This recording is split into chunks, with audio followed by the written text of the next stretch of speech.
бо мақсади иҷрои қарори ҳукумати ҷумҳурии Тоҷикистон дар бораи саривақт омода намудани соҳаҳои иқтисодиёт ва иҷтимоиёти ҷумҳурӣ барои фаъолияти муназзам ва самарабахш дар давраи тирамоҳу зимистони солҳои 2025-2026 дар шаҳру ноҳияҳои вилояти Суғд тадбирҳои муҳим андешида шудааст. Дар ин замина дар шаҳру ноҳияҳо сито ташкил ва барои иҷрои нақшаи чорабиниҳои таҳризишуда шахсони масъул вазифадор гарданд. тибқи иттилои масъулини мақомоти иҷроияи ҳокимияти давлатии шаҳри Хуҷанд дар муассисаҳои соҳаи маориф захираи ангишту ҳезум бо назардошти бақия бар зиёд таъмин шудааст. масъулин мегӯянд, ки ҳамин тавр ангишт 875.6 тонна ва ҳезум 380 метри мукааб дар амборҳои махсуси муассисаҳои таълимӣ захира шудааст. қобили зикр аст, ки дар шаҳри Хуҷанд 53 муассисаи соҳаи маориф ба системаи ягонаи гармидиҳии худӣ пайваст буда тавассути ангишт гарм карда мешавад. мутобиқи нақшие ки тасдиқ карда шудааст дар шаҳри Хуҷанд дар соҳаи маориф, дар соҳаи тандурустӣ, омода намудани корхонаҳои истифодабарии роҳ, корхонаҳои истифодабарии манзил, ҳамин тадбирҳо роҳандозӣ карда шудааст.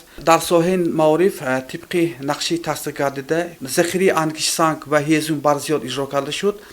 фаъолияти муназзаму самарабахши муассисаҳои соҳаи тандурустӣ дар давраи тирамоҳу зимистон аз омодагии комил ба ин давраи муҳим вобастагӣ дорад.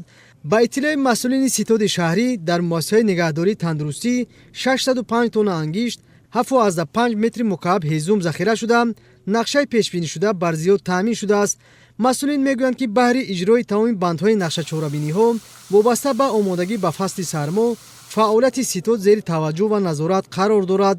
ҳамин тавр гуфта мешавад, ки дар шаҳри Хуҷанд 17 нуқтаҳои фурӯши ангишт бо захираи 167 тонна ва 24 нуқтаи фурӯши гази моеъ бо 90 тонна захира барои қонеъ намудани давраи тирамоҳу зимистон фаъолият дорад.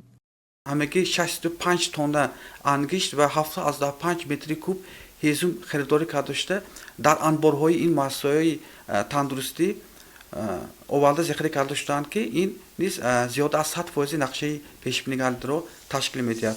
илова бар ин дар соҳаи маориф барои зимистонгузарони имрӯз 53 адад деҳқонаҳо ва 605 адад гармкунакҳои барқӣ ҷой дошта ҳамаашон дар ҳолати корӣ қарор доранд. инчунин дар ин соҳа 477 адад печҳои аловӣ низ вуҷуд дорад. дар асоси нақшаи тасдиқгардида барои бемушкилӣ сипарӣ шудани фасли зимистон дар корхонаи давлатии истифодабарии роҳҳои шаҳр 60 тонна намак ва 300 тонна қум захира шудааст. ба таъкид ин масъулин техникаҳои муассиса аз таъмир бароварда шуда барои фаъолият дар давраи тирамоҳу зимистон омода карда шудааст.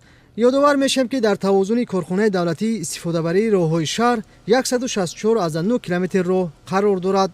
ба корхонаи мо вазифагузорӣ карда шудааст, ки захира намудани 360 тонна маводи зидди лағжиш, аз он 60 тонна намаки техникӣ ва 300 тонна қуми шуста мебошад, ки 100% захира карда шудааст. инчунин тибқи нақша бояд мо захира намоем 1380 литр маводи сӯзишвории дизелӣ ва 150 литр равғани молиданӣ. бо ҷамъияти дорои масъулияташ маҳдуди Шарафнисо шартномаи ҳамкорӣ дорем, ки онҳо ӯҳда доранд дар вақти зарурият ана ҳамин миқдори маводи дизелиро таъмин намоянд. бо мақсади бемушкилӣ сипарӣ шудани давраи тирамоҳу зимистони солҳои 2025-2026 дар шабакаҳои барқии шаҳри Хуҷанд корҳои омодагӣ ба роҳ монда шуда таъмири зеристгоҳҳои барқӣ ва дигар иншооти энергетикӣ, иваз намудани равған ва ноқилҳои фарсуда анҷом дода шудааст. тибқи маълумоти ситоди шаҳрӣ оид ба зимистонгузаронӣ дар ин давра боми биноҳои баландошона таъмир, қубурҳои обу ташноб ба дарозии 6722 метр иваз намои 21 биноҳои баландошона таъмир карда шуда дар умум нақшаҳои пешбинишуда иҷро шудааст. масъулини мақомоти иҷроияи ҳокимияти давлатии шаҳри Хуҷанд дилпурона мегӯянд, ки дар тамоми соҳаҳо ба давраи сармо омодагии ҳамаҷониба дида шуда умед доранд, ки фасли тирамоҳу зимистон бемушкилӣ сипарӣ мешавад.